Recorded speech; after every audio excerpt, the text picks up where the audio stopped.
Good day, ladies and gentlemen, I'm Briareos Kerensky and welcome to the unboxing of Homeworld 3. This is the collector's edition and this must be the biggest box I've ever unboxed. This is larger than the Dark Souls 2 collector's edition, and just to give you an idea, this is the Homeworld Remaster Collector's Box, which was already big on its own, but then we have Homeworld 3 and it beats that by a good margin. Enough introduction, let's get to the box that on the front cover has the logo of the Igaran Navy, or this is just the new logo of the Igaran faction. I don't remember even if I have already played the game. And on the sides, this is not just big, this is also heavy. Here we have the contents of this edition. There is no real description of what the items are, just a photo of them. There is a mothership, 3 little ships, a mystery box, a keychain and an art print. On the other side, nothing. And on the back, blue stripes continue, but we also have a lot of legalese, publisher, developer, and I don't remember what this is, but here we have a very nice way to do your barcode. I very much like this. So, if you didn't catch this before, this is an obi that it's pretty tight and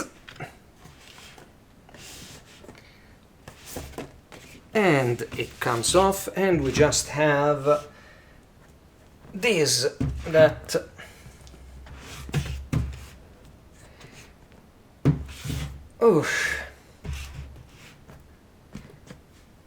time to open, and this unlocks like this, and it's also magnetized, always a nice touch. And so the first thing we find is this pretty wonderful art print. It should be vertical. Then we have the keychain, this little neat package, an introduction card. This one is just padding. Then we have some instructions, more instructions, padding again, and we get to the meat of this collector's edition, the ships that I will detail later. And on the other side we have this. Okay. This is the introductory card that on one side has a thank you from Gearbox Software, and I have my feelings about Gearbox Software, especially when they said they would acquire Homeworld, but at least we do have Homeworld. And on the other side we have the Steam code, because of course no one would press a disc nowadays for PC games, as well as a thank you from Rob Cunningham, the CEO of Blackbird Interactive, or basically the chief of old Relic staff that left Relic and formed BBI. The art you see here is by Paul Chadesson, and I hope I'm pronouncing this right, and is printed on cardboard. It's not the heaviest of cardboards, but it's certainly not as flimsy as normal posters. And it has a matte finish. I don't know if a glossy finish would have looked better, but otherwise the art is amazing, and the print quality does an incredible job in capturing all the details, especially around this hyperspace gate. I'm not quite sure if this is the Eye of Aran, but or a generic gate, but otherwise this is a very nice print. It is larger than an A4 sheet. This is 40 centimeters tall and 30 centimeters wide, and very well worth hanging somewhere in your apartment. This is the keychain that depicts the logo of the Igaran Navy or Igara, and it's held in a rather simple white box that slides open like this. Some foam support, and here we go with with the keychain. Sorry for the out of focus.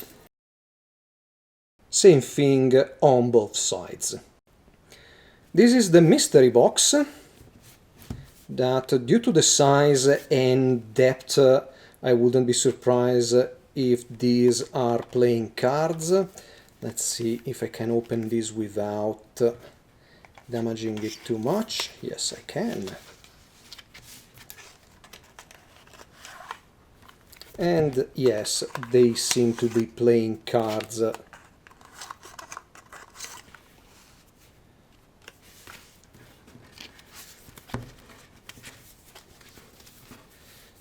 Themed after Homeworld ships.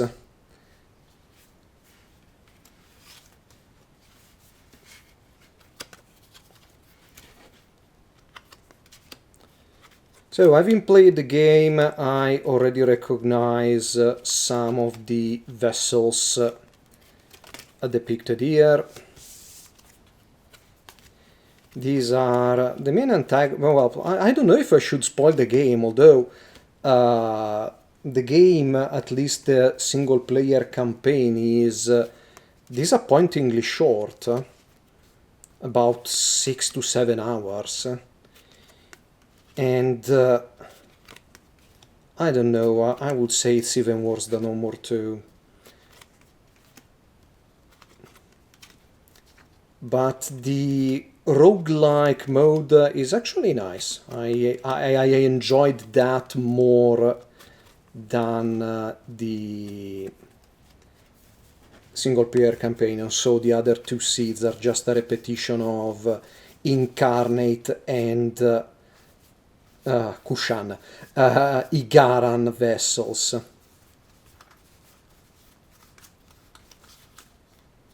And of course you have the Joker, is the banana ship. These are the instructions to assemble the mothership, and there is a stand, a USB cable that follows the stand, but there is no charger included. The power button is on the top of the mothership, and this is very nice. You can even detach the lower construction bay to fit one of the ships. And on the other side, just a couple of illustrations on how it should look like, and some legal instructions. I hope you don't mind that I've removed the ships from their foam prison already, but I think that will speed up the unboxing a bit. And this is the Karkushan, the mothership you command during the game. And it's quite well done, I must say. I think the color, the base color, is a bit too dark compared to what's in the game, just like the white, which is here a very pale gray, used on the model. But otherwise there is plenty of detail, including a speaker here, or at least I think it's a speaker, and it's about the same level of detail and quality of the second mothership found in the Homeworld collection. And here you have the bay, and oh, it's magnetized. Nice. You have a latch here to secure it there, but the magnet is a nice touch. and there is some clear plastic inside for the bay itself, and the engines are just holes there, and where the engines are you also have the USB plug, but otherwise it's kinda nice, the level detail. You have the on-off button, and on the sides here you have the gates for the self-defense guns, which appear to have LEDs inside, and on the bottom as well. So yeah, let's see, let's keep this. Oh, and this is the interior of the construction bay. So, while this is the base, and it's quite hefty, because I think the electrical stuff goes in here, or better no, this is probably just a hefty weight to keep everything balanced. And then you have the rods that go in here.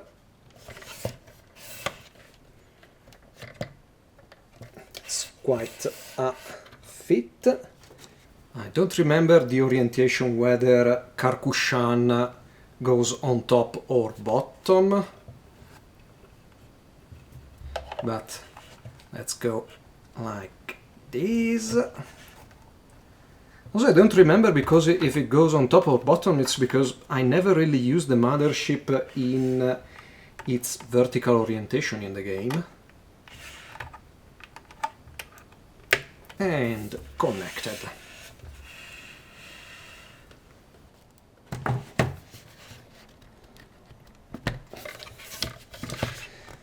Oh. So, this is the lower stand for the mothership in horizontal position, and they are quite the tight fit, I must say. And so it's inserted like this, and the USB plug, which is USB-C, goes here like this. Unfortunately, my turntable is still broken, but so I will have to rotate this model manually, but I also wanted to show you this. This is the plate with a destroyer attached now, and even this plate is magnetized, which is another nice touch from Gearbox/BBI for this model. And now the only thing left to do is to see this light up.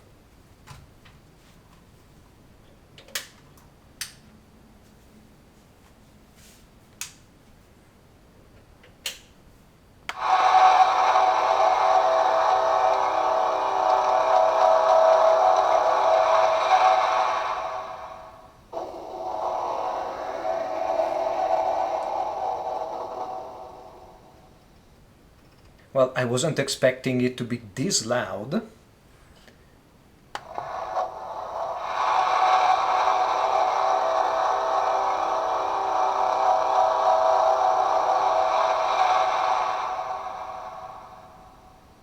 And I don't know if this is a very low sample of the hyperspace noise, or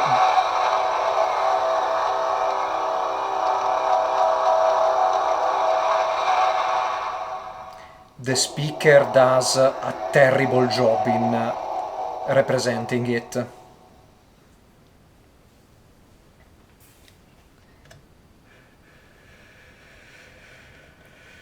The only things that light up are the gun emplacements, or at least the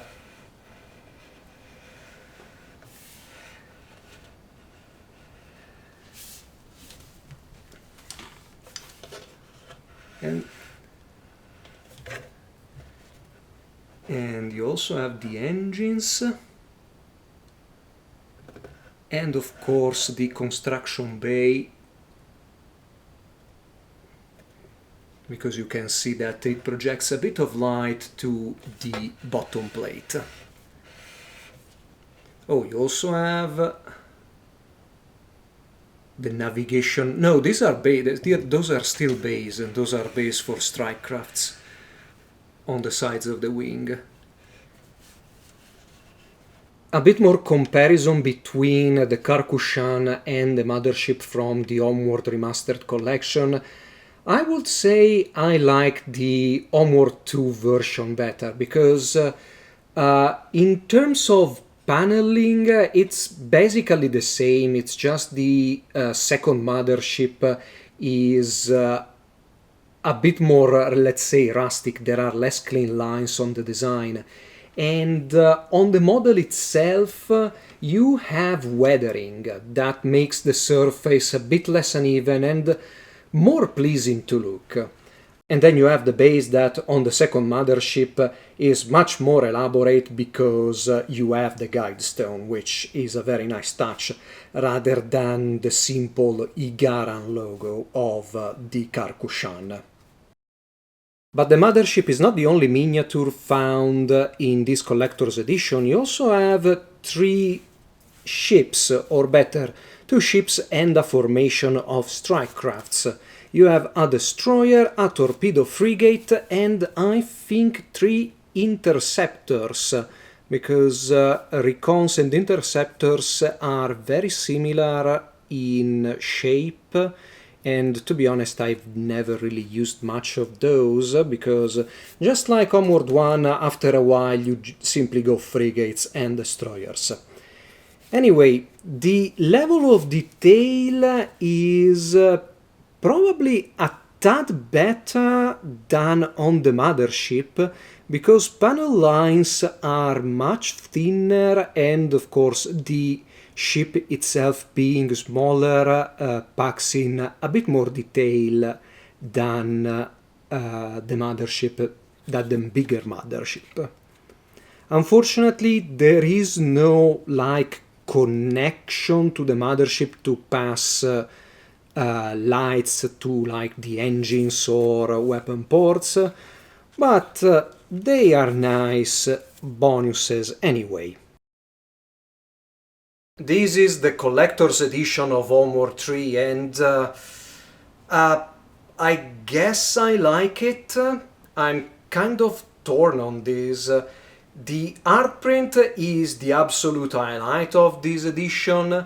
The Karkushan and the 3 ships miniatures are okay, well, but these are mass-produced products, so, well, you cannot really expect more.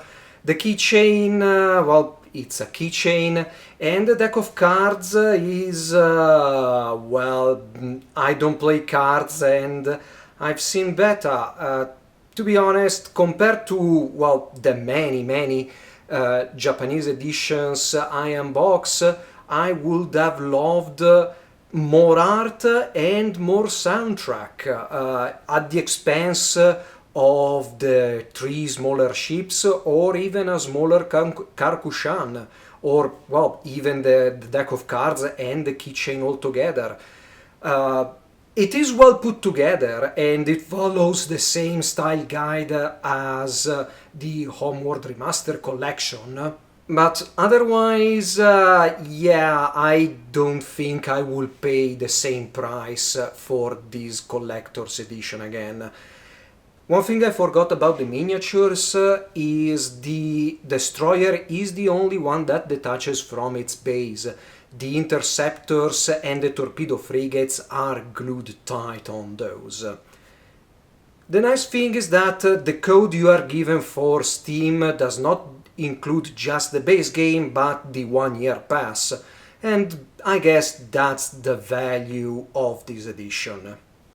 A first hour play of this game will not follow because as I've said before, I've already completed the game, and it's like a 7-hour game for the campaign, plus the most interesting mode, the roguelike mode, that I kind of like, but I don't know, the base mechanics don't quite gel together with Homeworld, not just the roguelike aspect of that mode.